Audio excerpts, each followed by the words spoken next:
Hello friends, welcome to Sri fashions అండి. Today నేను మీకు వామాకు పచ్చడి ఎలా చేయాలో చూపిస్తున్నానండి. నేను ముందుగా ఇలా వామాకులు అయితే నేను రెడీ చేసుకున్నానండి, కోసుకొని తీసుకున్నాను. వీటిని అయితే ఒక జాలీలో వేసేసి శుభ్రంగా మనం వాష్ చేసేసుకోవాలి. వాష్ చేసేసుకుని జాలీలో వేసుకోవడం వల్ల నీళ్ళు అవి కిందకి దిగిపోతాయి కదా, సో అప్పుడు మనకి అవి చాలా నీట్గా అలాగే అంత తడి లేకుండా ఉంటాయి. అప్పుడు మనం పచ్చడి ఎలా చేసుకోవాలనే దాని గురించి చూద్దాం. ఇలా కడుక్కున్న తర్వాత నేను ఒక స్టవ్ మీద మూకుడు పెట్టుకున్నానండి.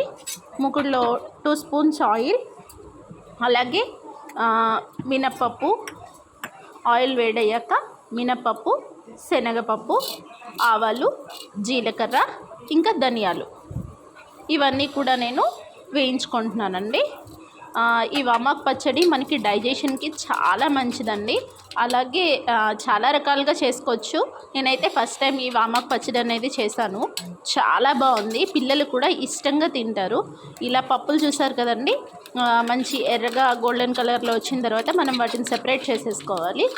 అదే ముగ్గురులో ఆయిల్ సరిపోతుందండి మనకి చివరి దాకాని. ఆ 2 స్పూన్స్ ఆయిల్ పూర్తిగా తీసేసుకున్న తర్వాత మనం ఒక చిన్న నిమ్మకాయ సైజ్ అంతా చింతపండు, అలాగే ఒక 3 లేదా 4 అంటే కారం ఎక్కువ తింటాము అనుకునే వాళ్ళు ఎండుమిర్చి ఎక్కువ వేసుకోవచ్చు. నేను పిల్లలు కూడా తింటారని తక్కువ కారమే వేసానండి. ఇవి కూడా ఒక 2 నిమిషాలు వేయించుకొని మనం తీసేసుకున్న తర్వాత ఇప్పుడు మనం శుభ్రంగా కడిగి పెట్టుకున్న వామాకులు వేసేసి ఒకసారి ఆ నూనెతో ఫుల్గా కలుపుకుంటే సరిపోతుందండి. ఇవైతే ఎక్కువ వేగనవసరం లేదు, జస్ట్ ఉమ్మగిల్లితే సరిపోతుంది. ఆ మూకుడు వేడికే అవి మనకి దగ్గర పడిపోతాయి.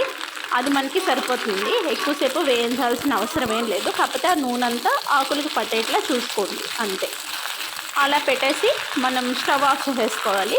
మనం ఇప్పుడు వేయించినవన్నీ కూడా పక్కన చల్లారబెట్టుకోవాలి. నేనైతే ఇది మీకు చూపించలేదండి. నువ్వులు పొడిగా వేయించుకుని నేను పక్కన పెట్టుకున్నాను.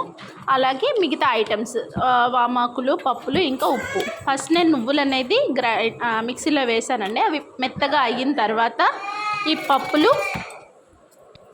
పప్పులు ఇంకా వామాకు, అలాగే ఎండుమిర్చి, చింతపండు కూడా వేసుకున్నాం కదండి, అది, అలాగే రుచికి తగినంత ఉప్పు. దీంట్లో కావాల్సిన పదార్థాలు ఇవేనండి, ఎక్కువ ఐటమ్స్ కూడా అవసరం లేదు. దీన్ని మనం గ్రైండర్ చేసేసుకుంటే మిక్సీ పట్టేసుకుంటే మనకి మెత్తగా అయిపోతుందండి. 1-2 సార్లు పట్టేసరికి మెత్తగా అయిపోతుంది. దీంట్లో ఉల్లిపాయ ఒకటి వేసుకుంటే, మనం పచ్చి ఉల్లిపాయ చిన్నగా ముక్కలు కట్ చేసి వేసుకుంటే చాలా బాగుంటుందండి. మీరు కూడా ట్రై చేయండి.